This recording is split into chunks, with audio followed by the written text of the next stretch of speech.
না দাদা, এটা দীঘা বা পুরী না, এই হচ্ছে গোয়ার রাতের পরিবেশ। ভাই গোয়া মানে হচ্ছে এক রঙিন জীবন।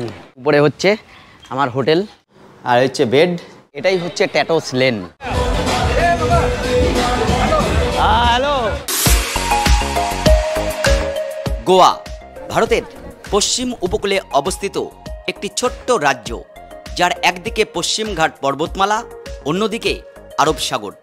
একসময় যা পর্তুগিজদের দখলে ছিল, তাই তার প্রাকৃতিক সৌন্দর্য যেমন রয়েছে, তেমনি পাশ্চাত্য সংস্কৃতিও চোখে পড়ার মতো।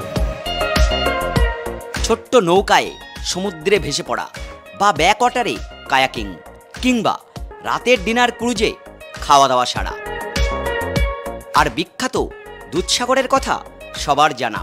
কেউ তাকে ক্যাপিটাল অফ পার্টিজ বলে, কেউ আবার নির্জন সৈকতের খোঁজে এখানে আসে। দেশি বিদেশি পর্যটকের মাঝে মধ্যবিত্ত একজন বাঙালি পর্যটক হিসাবে একলা কলকাতা থেকে আরব সাগরের কূলে গোয়া ভ্রমণ করাবো আপনাদের। আর ভিডিও শুরু করব আমরা একেবারে বাড়ি থেকে। চলুন। Good morning.